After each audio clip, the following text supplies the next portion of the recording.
And so once again, I'm going to summarize just a couple of sentences of where we are, paying attention to the Eightfold Path in our casual way of remembering that the Eightfold Path is divided into 3 sections of wisdom and moral discipline and concentration. And it's started in different places. It's talked about linearly, but as we sort of talked about last week, it appears in our daily life where we can just notice, oh, this is, my intention. This is where a right action needs to come in, or this is right speech happening or not happening, or this is where right effort or right concentration is being used. But viewing them linearly, people start in different places, but I started with the wisdom factors, which sometimes seem to be more complicated than the morality and the concentration practices. But we looked at right views, and we looked at right intention. And right intention, which is right thought, is where we are now, that right intention, skillful thinking. And it involved introducing the 3 positive thoughts for right tension, or right intention, right skillful restraint, or generosity, letting go, loving friendliness, and compassion. And I talked a little bit last week about compassion, and I thought that I would sum it up a little more this time, because I think where I left off the last week was kind of talking about empathy, and how empathy is sort of the beginning of compassion. That empathy happens when we take a moment to stop and feel what's really going on with another person before we sort of rush on with our lives. And, many times we might feel cognizant of another's pain, but we don't take the time, even for a few moments, to come close to it and to really open to it. And that we can practice this kind of openness in different kinds of situations. And I told you my situation happening in my Seattle adventures. But one example of empathy also, I'm sure you've heard this before, but I love this story about Dr. Tenzin Gyatso, who was one of the physicians to the Dalai Lama. And he was imprisoned and tortured by the Chinese authorities for more than 17 years. And he described to the Dalai Lama what made it possible for him to survive, not only physically, but also with an open and compassionate heart. And in that movie that we showed at PIMC a couple weeks ago, Mission Joy, he talks about it there as well. That he mentioned to the Dalai Lama that he was concerned because he possibly fell out of awareness. But he saw that his torturers and his enemies were human beings like himself, and that his guards and his tormentors were also in adverse conditions. And so he never forgot the commonality of the human condition, or understanding that all actions bring consequences. And so that ability to see sometimes even our enemies in compassion, it takes cultivating. We can cultivate wholesome responses to suffering. So it's important to understand that in situations where it's, possible to stop harmful behavior, we take appropriate actions and we set boundaries and we do what's necessary to prevent further harm. But can we do this with wise intention to our own motivation? Is our motivation anger or is it resentment? Is it compassion?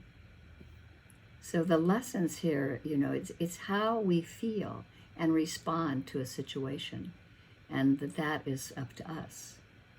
So being willing to come close to suffering takes empathy a little step further.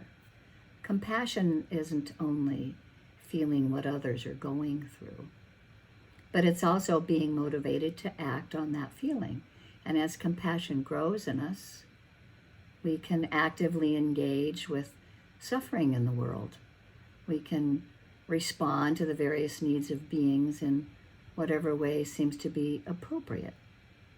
And sometimes we act in small little ways, small gestures of friendliness or generosity or forgiveness towards people around us. Our response to suffering might come as a spontaneous action sometimes too. I don't know if anybody remembers, it was a lot of years back, but it was an incident in the New York subways that made national news because someone had fallen on the tracks as a train was pulling into the station. And this person was standing on the platform and he saw what happened and he jumped down, laying flat on top of a person so that the train passed over them, barely. And he became known as the subway hero. And his response to all the attention was really, quite remarkable. He said, "I don't feel like I did something spectacular. I just saw someone who needed help. I did what I felt was right." So sometimes compassion manifests as act of tremendous determination, but other times it can just be little small things where we, smile at the bus driver and think about the challenges of his job, or reach out to someone who's suffering and attend to them in whatever way is useful. So there's no particular prescription about what we should do, and there isn't really any hierarchy of compassionate action. The field of compassion is really limitless, and it's the field of suffering beings, and we know that is limitless, and we can find our own way.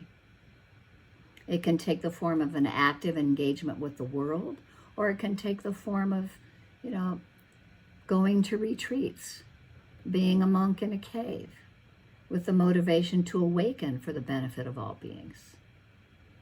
So in the Buddhist tradition, the Bodhisattva, the Buddha, before his awakening, actually spent countless lifetimes practicing as a renunciate before that great energy of his enlightenment and compassion flowered, into the world when he arrived 2,600 years ago. His aspiration was not just to alleviate the suffering of a particular situation, but to understand the root cause of all suffering, the forces of greed and hatred and delusion, and how to really be free of them. 2,600 years later, we're benefiting from the power of his compassion and wisdom. And we can practice compassion from, two sides. We can purify our own hearts and minds as a way of more effectively taking care of others. And the second way is we can develop compassion in the practice of putting others before ourselves. And that particular way is, there's a really beautiful expression by Shantideva. There's a few stanzas from his Guide to the Bodhisattva Way of Life. So I'm going to read it. for all those ailing in the world, until their every sickness has been healed. May I myself become for them the doctor, nurse, the medicine itself. Raining down a flood of food and drink, may I dispel the ills of thirst and famine. And in the ages marked by scarcity and want, may I myself appear as drink and sustenance. For sentient beings, poor and destitute, may I become a treasure ever plentiful, and lie before them closely in their reach, a varied source of all that they might need. My body thus and my goods besides, and all my merits gained and to be gained, I give them all away withholding nothing, to bring about the benefit of all beings. Like the earth and the pervading elements, enduring like the sky itself endures. For boundless multitudes of living beings, may I be their ground and sustenance. Thus for everything that lives as far as the limits of the sky, may I provide their livelihood and nourishment until they pass beyond the bonds of suffering. So it's possible to see these stanzas as inspired, and it's also a little bit daunting. Would we ever be able to live with this degree of compassion, this great generosity of spirit? It needs humility and nourishing and aspiration, and we just plant the seeds to this kind of motivation of this bodhicitta, and that our lives and our practice be for the benefit of all, and that we nurture and water the seeds, within ourselves and within others. And the wisdom and compassion that are expressions of each other. Compassion is very active. It's the activity of the emptiness of self. And compassion, not as a stance for our ego or even as a particular practice, but as the expression of a heart and mind free of self-reference. And that's not easy. But the best part of all is that no matter how long we meditate or what technique we use, every technique of Buddhist meditation really ultimately generates compassion. Whatever is happening, whether we're aware of it or not, whenever we look at our minds, we can't help but recognize our similarity to everyone around us. And when we see our own desire to be happy, we can't avoid seeing that same desire for others to be happy. And when we look clearly at our anger and our fear and our aversion, we can't help but see that everybody around us feels the same fear and anger and aversion. And when we look at our own mind, all the imaginary differences between ourselves and others really automatically dissolve. As we've said sometimes at the end of some of my sits, the prayer of the four immeasurables. May all sentient beings have happiness and the causes of happiness. May all sentient beings be free from suffering and the causes of suffering. May all sentient beings have joy and the causes of joy. And may all sentient beings remain in great equanimity, free from attachment and aversion, the four Brahma Viharas, mindfulness and compassion. So no matter which side of compassion we look at, being a bodhisattva and trying to put others before ourselves, or whether it's important for us to purify our own hearts and minds as a way of more effectively taking care of others. I mean, sometimes it's sort of like, when two people are stuck in quicksand, neither one can really help the other one. And so if one person is on solid ground, and then it's possible for life-saving help to be given. And so this understanding is sort of implied when we're, it's like when you're on an airplane, in the event of a loss of cabin pressure, the air masks descend and you put your own mask on first. So if we jump into situations without really understanding and motivation, sometimes we just add more confusion. So it's up to us to find the right path that works for us to connect into our own suffering and fear and the understanding of the suffering of others. And that balance of equanimity, as we started to talk about a little bit last week too, that is part of loving kindness that encircles compassion without falling into extremes, as Kamala likes to say, which I totally love.